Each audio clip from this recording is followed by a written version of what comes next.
Every time I put a robin in front of my students, I see that the same thing happen. Our gorgeous chubby little bird starts to look more like a lemon with a beak. Well, very close, mind you, but I'll show you how to get the exact shape to make him look real. Why it happens, how to fix it, and how to make your own special tool. We're going from sketch to finished painting, so grab your pencil and let's begin. It happens because he is so smooth and chubby like a lemon, but in fact, he has so many little inflections, very subtle dips and peaks, which give him his shape. We'll start with a sketch using different ways of relating and measuring, as well as making our own little clock tool, giving us easy to read angles every time. Step 1 is the eye and how it can help us draw. Starting with the eye, and I'm putting the eye in a diamond shape. There's a good reason for that because it really helps with the shape of the eye. I can now curve the top of the eye. This one here is a little bit on a slant, and this is curved, but you can see the shape, it's not too round. And I'm going to leave this side with a little bit of a point. I can add my highlight, and we have a bit of an eye. Now we can use this eye to do the measuring. To measure the distance between the eye and the forehead, we could say that there's 2.5. So 1, 2.5. That'll be the point of the forehead. And then we have the eye beak line. And how long is that? So 1, 2, 3 and a bit. 1, 2, 3. There's the tip of the beak. The forehead comes halfway down the center of the eye. So our beak's going to be in this section here. And the whole width of the beak is about half the eye, so it's not going to be any thicker or fatter than that. It'll start here and finish here. So now if we do a bit of a triangle, where the tip of the triangle is on the inside of the forehead, as you can see, there's the tip, there's our beak, and a little triangle underneath. So this was just a rounded off corner of the triangle. Now we know where to start the head on this side.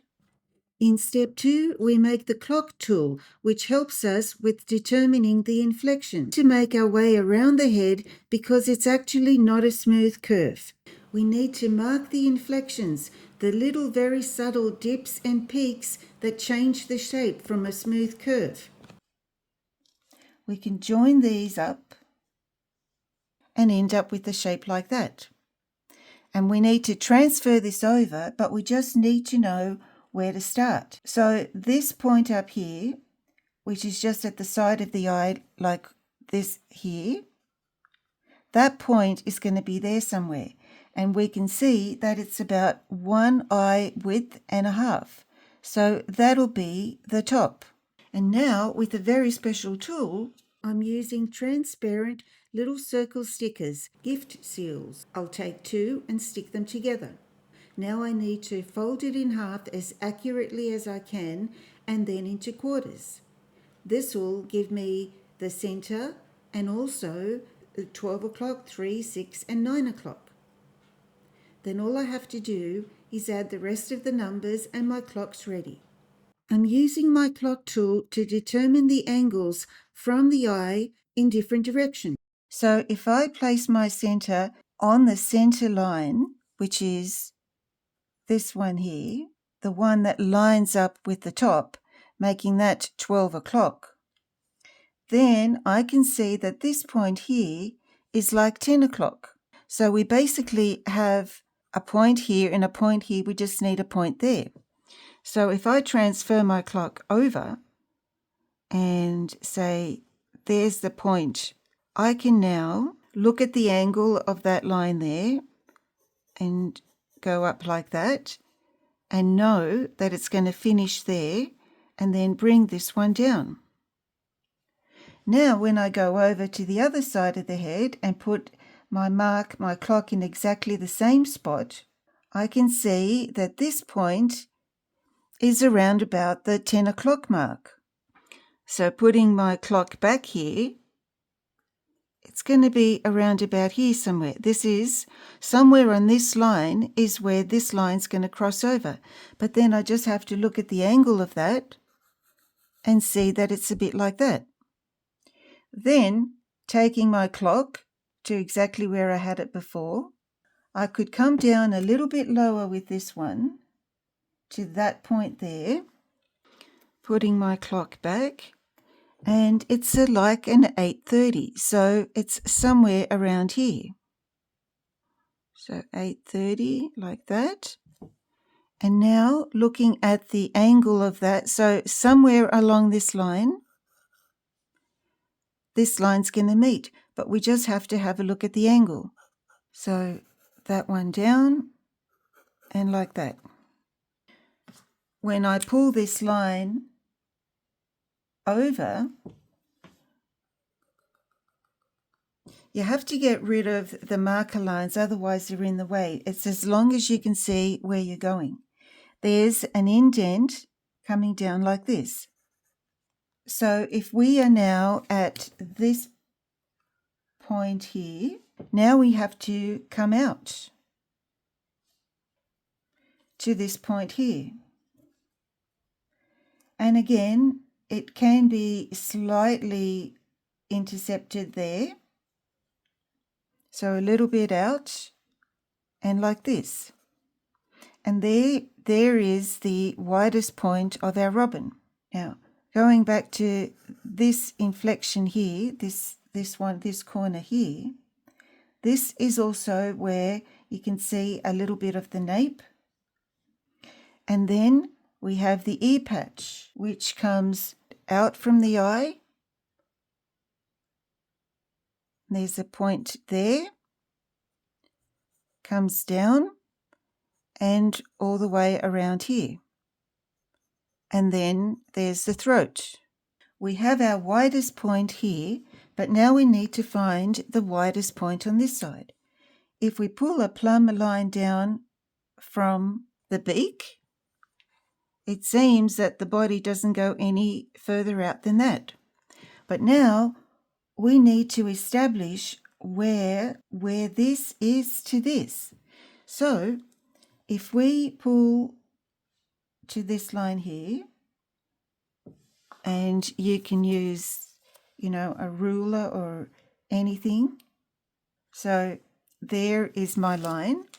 But to get the right idea about it, if I put my clock on this, I can see that the angle is around about a little bit less than 3:30. So if I put my clock there, so 3 o'clock would obviously be straight, and 3:30 is a little bit angled. So now if I continue this angle, even with a ruler, that would be the furthest part on the outside of the bird. I'm looking now to draw this part in. I'm just going to the tip of my beak and pulling a plumb line down, and that's actually, if you see this here, is where the little the wing starts. So the wing is in like this, and there is that part of the robin. Then we might as well finish the wing with a little curve here and coming down. Now we need to establish how tall our robin is, and if we use this measurement from here, one size, and the body is 2 sizes of the head. So that means you won't come down any further than this. So if I use my ruler and have a look as to how far this comes out, and pull a plumb line up, I can see it's about here. So this would be about there. I can also see that this line could be a little bit more in, like that. Okay, so now pulling a straight line down, this is where that's going to finish. And now to find a finishing point on this side, if we go to here, and it seems to line up with the forehead.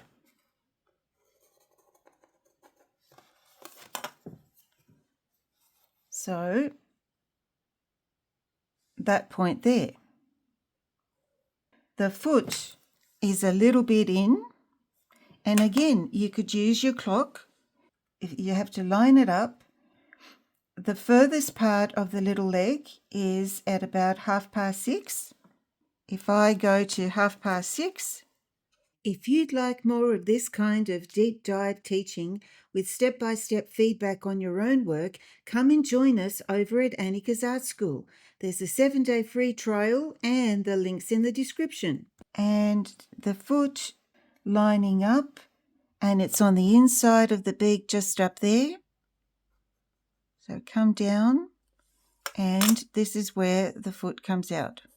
Now, because our robin is looking forwards, his body's facing forwards, but his head is tilted that way, we need to make it more pronounced by taking the middle part of the bottom and pretending to trace his chest as if we were patting him. That would be his middle. And his chest comes down like this. And now he's already got a bit more form. And that's really important because you'll know where to start the shadows. They often have little tiny suggestions of this center line. And then the other thing is up here, there is a slight indication, or the way he's turning his head, there's a little bit of shadow in there. So now we can put a little triangle here at the bottom of his foot and extend this wing out to there. And this one. So all that's dark in there. And then we have a branch. And for his feet, if we give the branch some contour, so when we're doing the feet, if we follow the contour of the branch with little curves and then put little dots on top of those sections there, you can end up with a nice looking toe, a claw. And then looking at the negative section in there, it's like a little point and a curve and a little top. To think of a claw, just to see that, that would be enough in this instance here. And now let's do another one. So following the path of the branch, we can do 3 little loops, put a little circle on top of each one and join them up, and we have a toe. Now it's a little bit hard to see, very hard to see what's going on, but we can, the inner one, this one has 3 joints, the inner one has 2 and the outer one has 4, but they are different sizes. So if we keep in mind the negative shape and a little loop and a little knob, there's a toe, and this one seems to be coming just like this. So four loops, 1, 2, 3, 4, they're smaller, little knobs, and there's a toe. This one looks incredibly long, so we can make it shorter.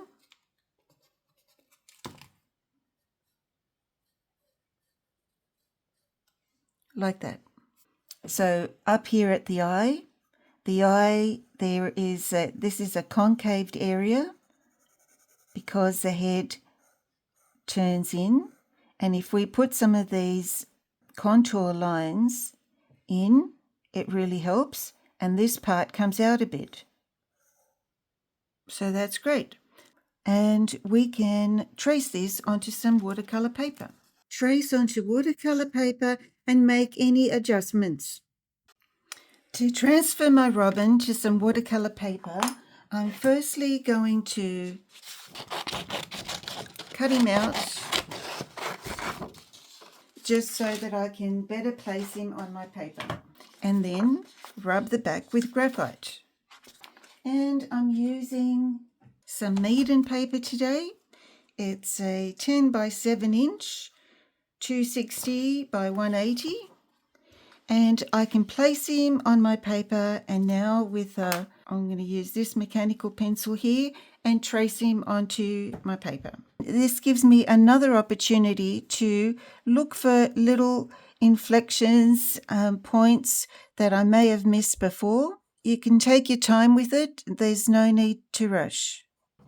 In step 4, we can finally enjoy the painting process.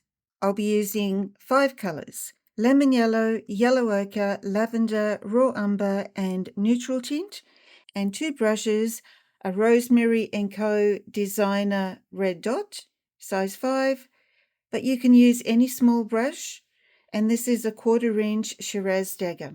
So let's start with the eye. That little curved line there is part of the eyebrow, and I'm going to start in here and leave a tiny little sliver there.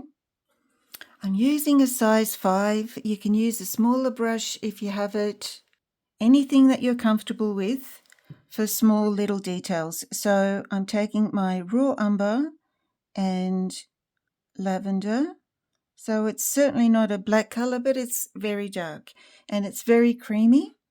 And I'm just going to make the slightest little mark there between the eyebrow line, which is there. This is where the highlight's going to be. And so I'm just working my way around the highlight.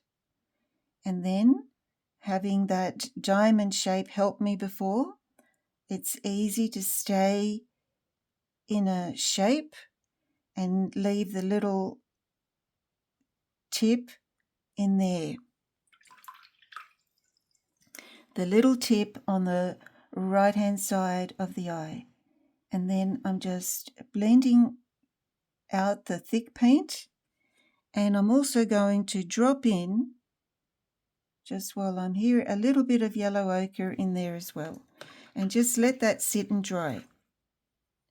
Now again, coming back to the lavender and the raw umber for a nice soft grey.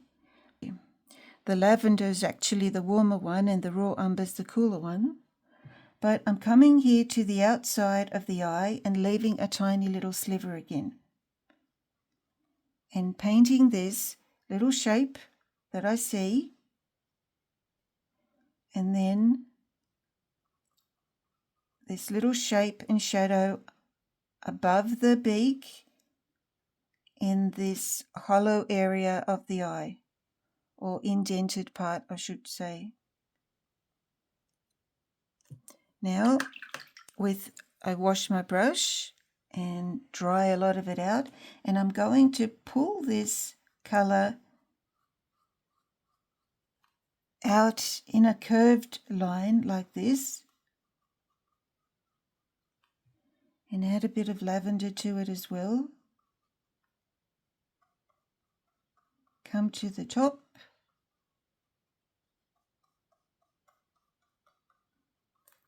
So the grey is going to be a mixture of the raw umber and the lavender. My brush strokes are going to follow the direction of the feathers.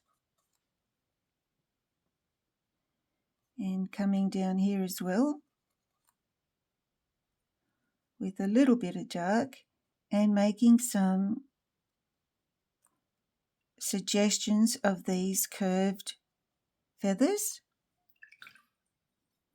And then coming in with a little bit more lavender, especially here on the outside of the ear patch.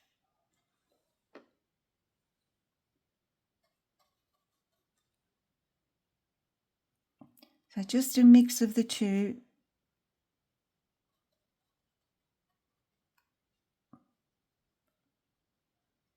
A little bit darker in places and lighter in places.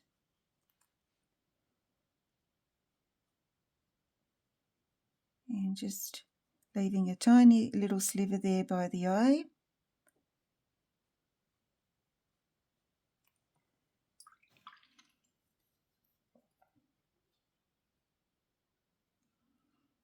And then down here again. And even leaving some little white gaps that suggest some movement as well.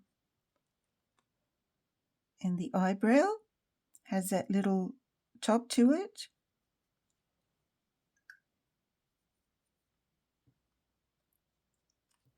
Okay, so now a little bit under the beak itself, a bit of shadow there, and leaving that white line there. That's an important one for me because I see that they have this pretty white border on those feathers, even though it's often hard to see on the actual photo.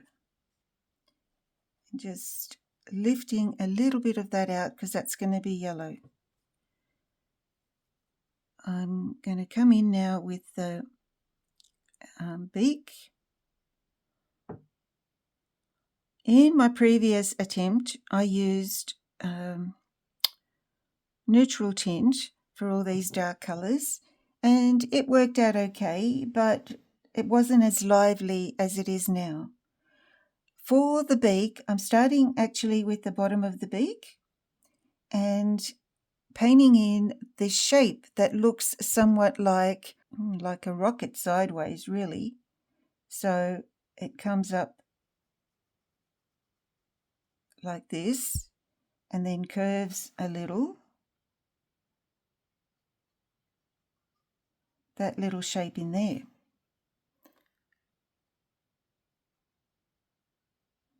And then on the top of the beak, I'm going to leave a little gap. I saw the wonderful Jean Haynes do this, and it really does help to add a little bit of sparkle to the beak. I'm going to leave that white line in there just for, that's going to be the highlight on the side of the beak.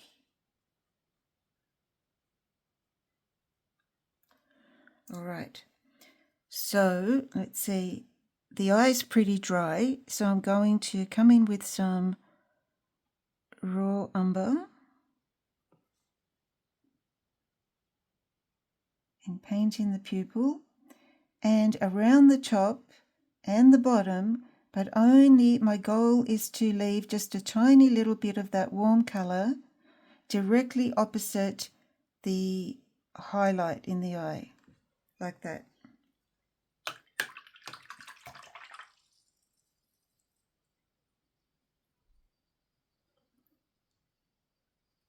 And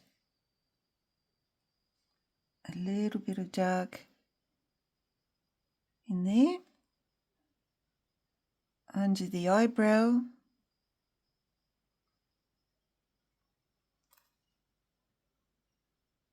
and just suggesting that ear patch a little bit more. Okay, now let's add some clean water to the body and apply some lemon yellow. I'm going to go in that little space in there and underneath the throat.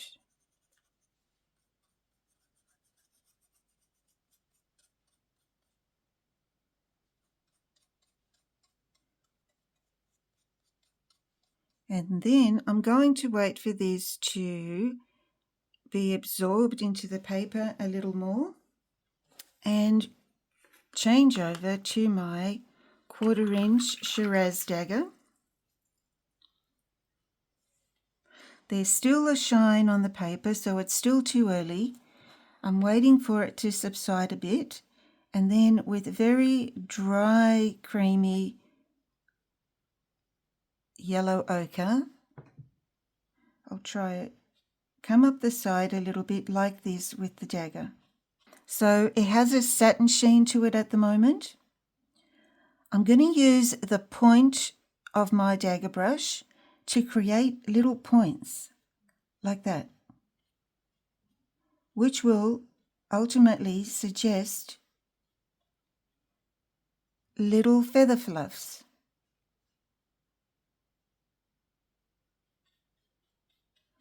And then come down and a little bit here on the side. And with this colour, a little bit underneath the head feathers. Now, with my yellow and a tiny bit of the raw umber, I'm going to gently suggest some of the direction of the chest. See, it's not a line, it's only very vaguely suggested. And then I'm still waiting for the chest to dry off a little bit, and I'm adding a little raw umber to the yellow.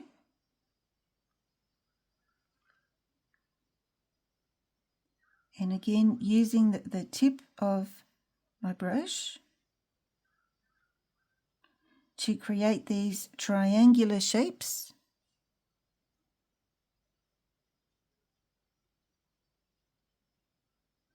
And I have to be a little bit more patient because it's still a bit too wet. Going to take some lavender and my yellow.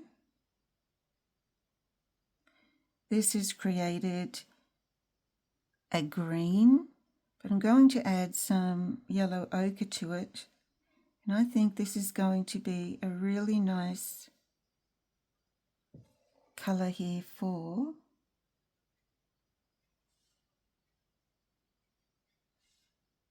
using the tip of the dagger to create these lovely wispy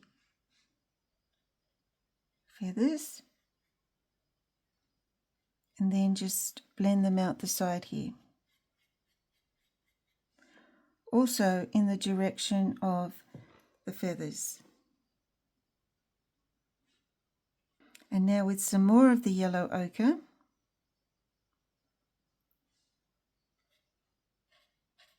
strengthening some of these shadows.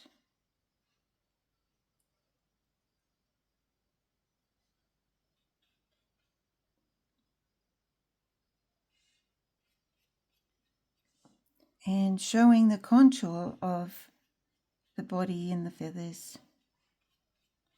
And I might have to come back to that later when it's drier. Now let's go over to the wing. Again, mixing some grey from the lavender and raw umber. I'm going to cut into the yellow with the tip of my dagger brush and suggest some fluffy feathers. See, my brush is very dry at the moment. And I'm going to do the same down here. It is going to be a little bit darker later. But for now, I'm just going to paint in the darks. Here is some yellow.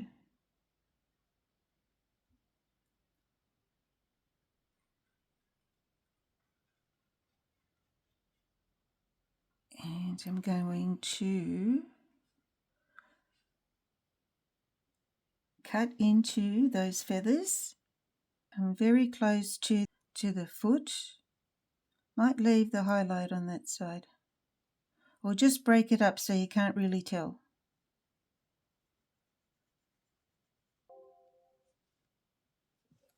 And then on this side, definitely leave the highlight on the left-hand side and paint in some wispy bits.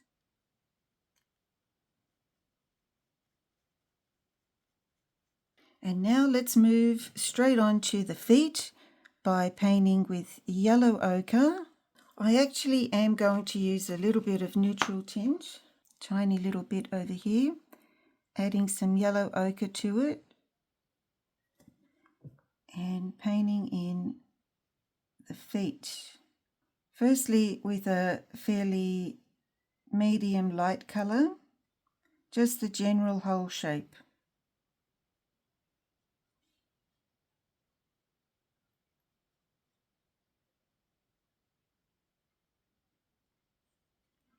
I will need to extend this branch a little bit.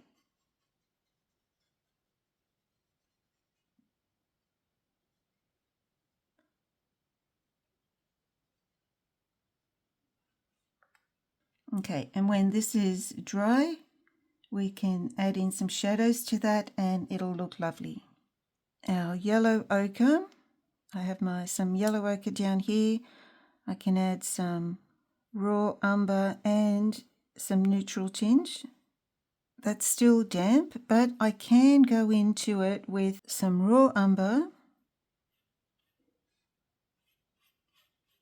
Just gently darken that in there.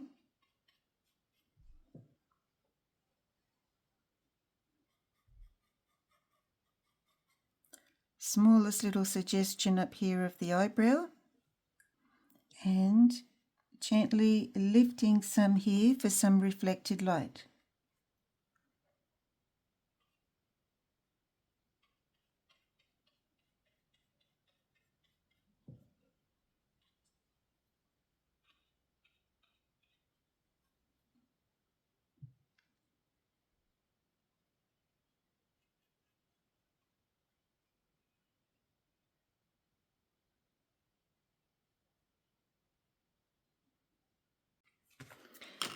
Now that it's dry, I'm going to add a few little shadows in with some neutral tint and a little bit of stronger colour under here.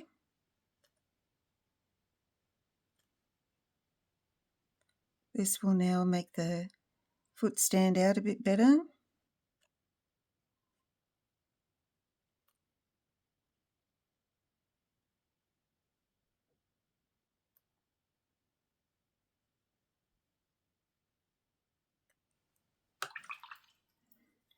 And washing my brush, just softening some of these. And then even pulling some of this colour in through there. And now with a little bit of the dark again coming in underneath the beak. A little bit up here at the nose, the beak, and the eye.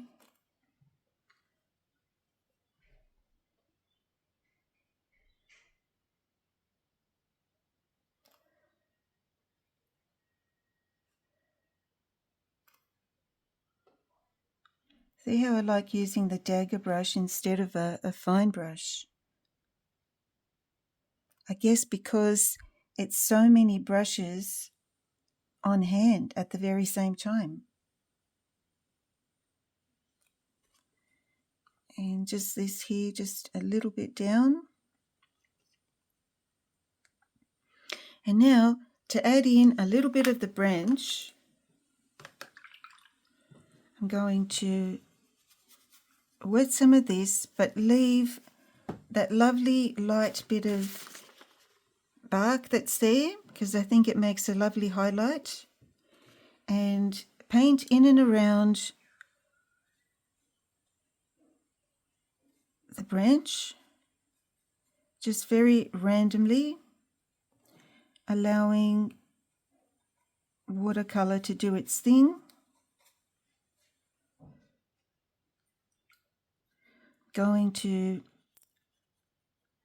I've softened that back there because we don't have a background, but it was a bit too harsh. So I'm adding a little bit of water here, and then I can add some yellow ochre with some neutral tinge.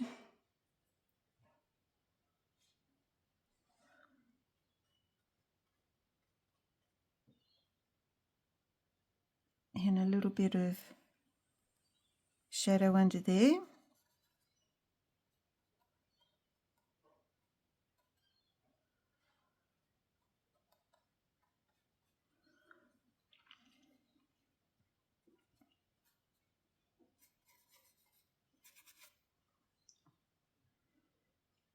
And a little bit more. And then just add a few drops of water to disperse it all and just let things happen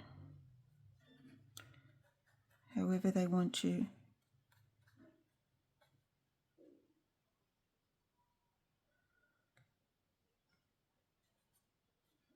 If I'm very careful here for the claws, I can just add a little.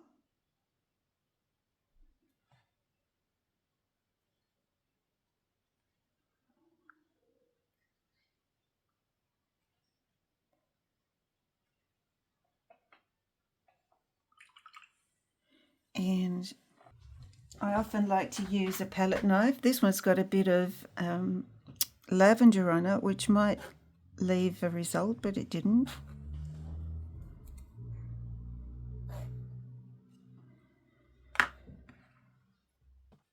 And there's our little robin, from the very first pencil line to the finished feathers. I hope those measuring tips, the clock, and the dagger brush technique give you the confidence to try one yourself.